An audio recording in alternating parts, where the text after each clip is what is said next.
Welcome to the Science of Flipping podcast. I'm your host, Justin Colby.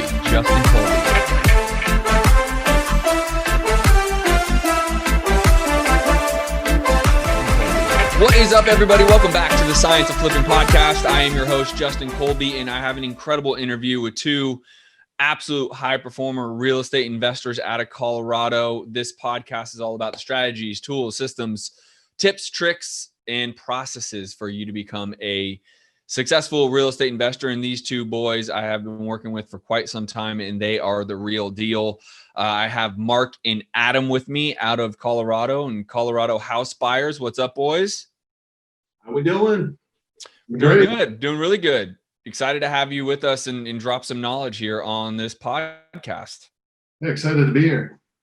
Yeah. So I'll do my best quick 30-second pitch of where you guys come from and how long you've been doing it. And then you guys can kind of support what I've said. But I know you guys have been doing this quite some time, but you two started partnering back in 2017. And out of the gates, you guys were doing a lot more kind of either scrape and builds, spec home builds, high-end rehabs was kind of where you guys started with your partnership, correct? And now it's really transformed into like a whole full circle real estate investing business. Is that pretty much on par? Yeah, exactly. I mean, we started, I guess, both of our experience prior to Mark and I getting together 3 years ago. Complete gut jobs on the flips, a lot of second story additions we call pop tops, and new construction spec build homes, 4,500, 5,000 square foot houses. And I think we met with you about a year and a half ago and realized that we had some holes in our game and only had limited exit strategies. Cash flow was always a concern of ours. So we were looking at different ways to grow our business. And out of that came wholesaling and wholetailing, and then for the first time this year, we started doing kind of quick flips, paint, carpet, kitchens, which we had never done before. Mm-hmm. And it's been great kind of working with you for the better part of over a year, I guess. But to see the transition of where you guys were and where you are now, I think the key that I've been able to see with you guys is being able to have consistent flow of deals. Now, maybe they aren't as profitable as, let's say, some of the spec homes. Didn't you guys just collect like $250,000 check on one of these homes, or a couple of them? Didn't you guys? Yeah, I think most of our spec builds, we obviously have a certain ROI we're looking to hit, but those are kind of our big hitters.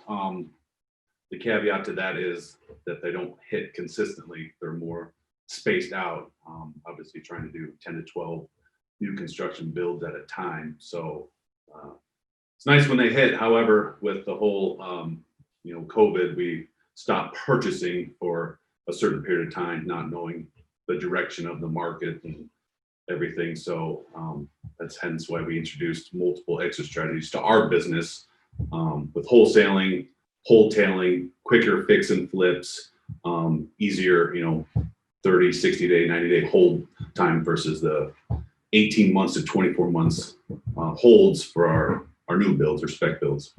Yeah. And that's what most people don't understand is that, the $250,000, $300,000 paydays are great, but that's 2 years worth of work.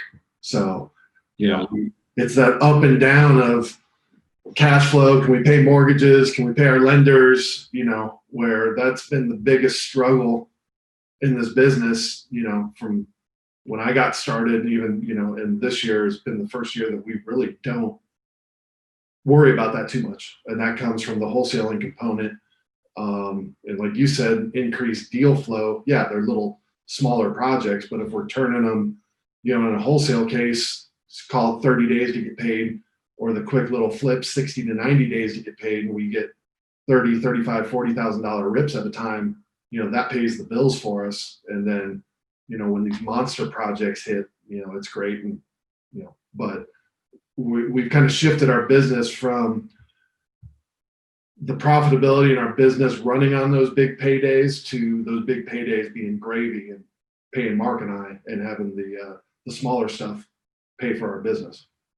Yeah, I think that's one thing that as a whole, I firmly believe in, like, I talk a lot about how people want to grow their business, but then they grow their operational costs, but they don't actually grow their wallet.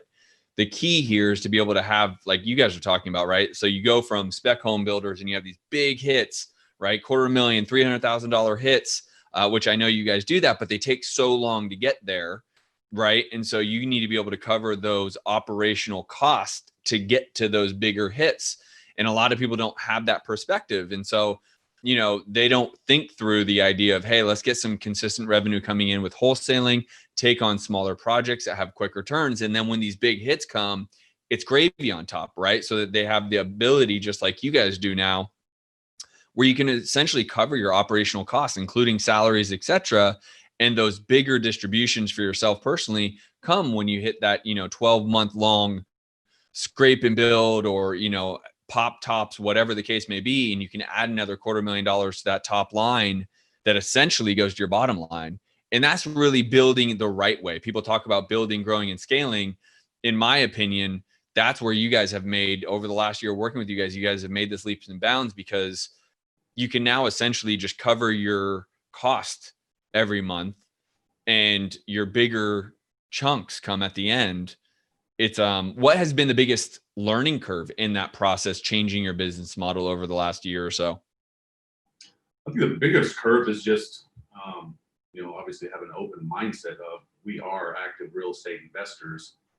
The biggest thing I think is just knowing that there's other opportunities out there that we either overlook because we just think, hey, let's build, or hey, let's do a full gut remodel.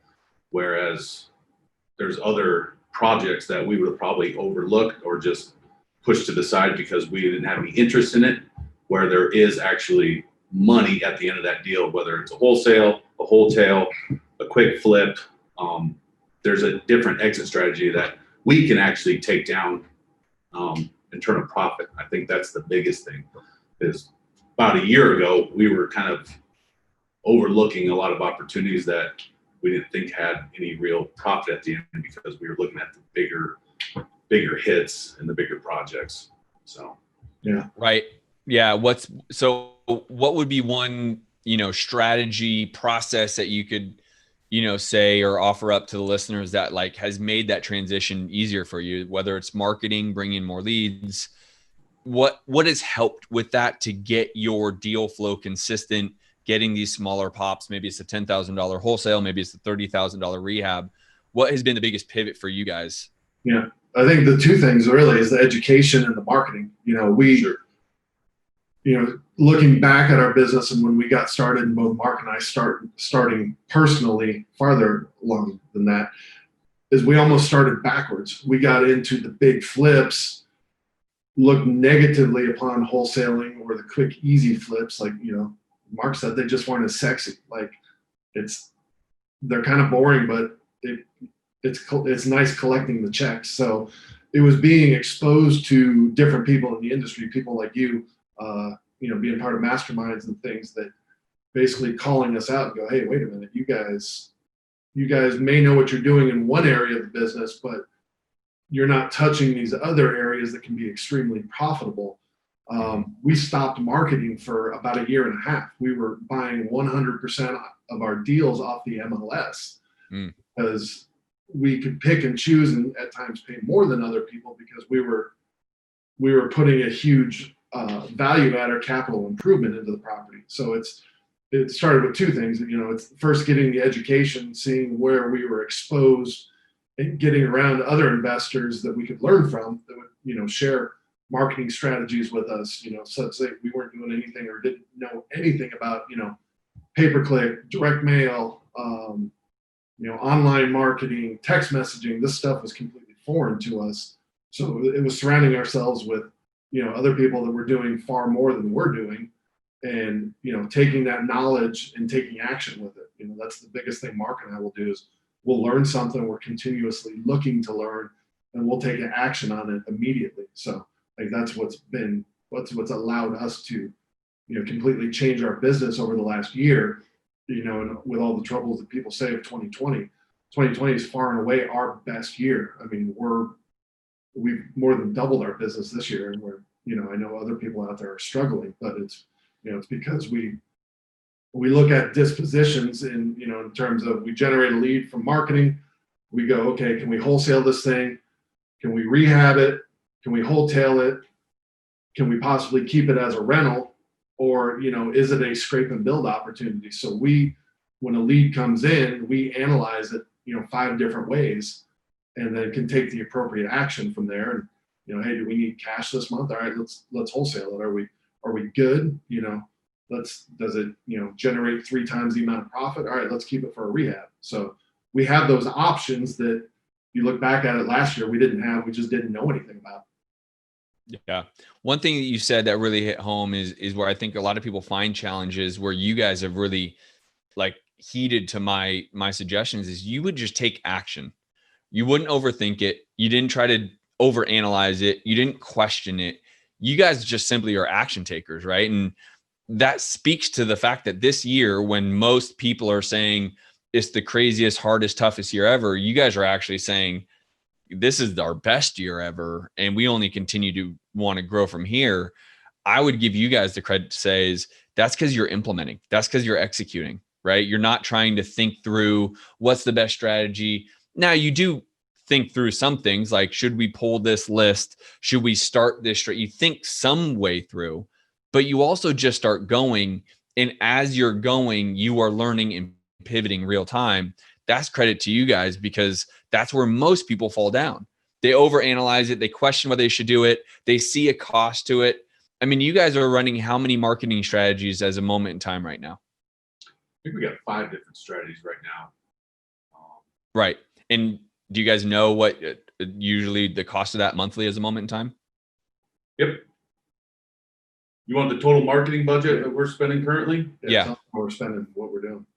Total budget right now is about $30,000 a month. I love that. I love that. Combination of direct mail, cold calling, text messaging, and 2 PPC platforms. And so I know the answer, but I want you guys to say it. What is the threshold of whether, because I also know you've tried different things that have and have not worked. What's your threshold for keeping a marketing strategy on board in terms of the success rate for you guys? I think for us is we'll try anything if anybody's had success with it. We typically give any campaign 90 days. 90 days for, from start to finish, to see the lead quality, run appointments, type of lead, all these things before we, cancel out or just give up on it. Can't try something for 2 weeks and not get upset when there's no deal for 2 weeks. It takes a little bit more time than that. So most of our campaigns, and we've failed miserably this year, we've tried, Facebook ads, different social media strategies that we're kind of always, testing and split testing these things. And we've shifted just within the last year, all these strategies. But we've realized if we're not doing it, if we're not consistently marketing, our deal flow will dramatically decrease. And that's the one thing in this business is we need consistent deal flow. And I think November, if we get the one today, we'll have our best contract month since we've been doing this wholesaling thing. We'll have 7 deals this month, which is great. We're loving it. So how long have you guys technically been wholesaling? Just a year and a half. We started our first marketing campaigns June of 2019. And I would say it's taken 15 months now to actually figure it out and dial it in and know where to make the necessary tweaks to drive leads and to put a system in place. I mean, yeah. I would, for the first 6 to 10 months, we were just spending money. We were getting returns. It was paying for itself, but we weren't getting that 3X return that we're after. Ultimately, we're trying to get to a 4X return. I would say really over the last 90 days of us taking the time and to look into where our weaknesses were and put a system behind it that, between Mark that's running acquisitions and our leads manager are following, we're now seeing the success of it after the third month of that being in place. Now it's taken a year and a half to get to that point, which is why, it's important to keep spending that money on marketing, even if you're not seeing the returns right away, because, a lot of people will just quit. We know that it's, if it works for somebody else, we may not know exactly right now how that works, but we'll figure it out, and we'll spend the money and put the money behind it until we can figure out what works for us and what works in our marketplace. Too often people will quit, they'll spend $2,000 on a mailer campaign, get nothing out of it, and they go, direct mail doesn't work. We quit. Yep. We're committed, for the long haul. We plan on this being our business for, at least another decade. So it's important that we figure it out and grow our business from there. So we're going to continue to spend the money behind it, and continue to make the necessary tweaks. Yeah, there's so many great things that I could even unpack. Like, believe it before you see it, right? Like, you just run on faith that it's working for someone somewhere. I know we can figure it out. We're smart guys. We're hardworking. We can get that marketing strategy to work. I love that. That concept, I believe through and through, is you have to do that. But one thing I think is paramount that you really said is to never quit, right? And I think, although maybe it took you guys 12 to 15 months to get to where now, again, in November, 7 contracts in 1 month, that's a lot, by the way. But you also, didn't quit, right, in between that time. And I think that's a lot of the people in our space, they give up, right? Because they're not seeing the immediate gratification, right? And so they would say, oh, this doesn't work, and I can't quite get there. And so they don't continue. And then they, the 3 feet from gold kind of mentality is they quit right before that deal or that month where you're going to get 7 deals, right? And then they say, oh, my market's too tough. Justin's a shitty coach, whatever they would say, right? And that's kind of the secret to success, is sustainability, right? Like fortitude. Like, people a lot of times ask me, how did I get to where I'm at 13 years later? And it's like, well, I fucking didn't quit. Like, I kept getting up off the mat. And there's times you're going to lose, and there's times that you're going to take losses, or a flip doesn't work out, or a marketing strategy, but like, you keep going. And I think Tony Robbins says it best when he talks about people overestimate what they can achieve in 1 year, but then they underestimate what they can achieve in 10. And you guys are proving that. So, like, out of the gates, I've known you this whole time, right? And worked with you. I knew where your initial year-long goal was in the wholesaling space. And quite honestly, that's the exact example. You overestimate what you can achieve in a year, but then you underestimate what you can achieve in 10.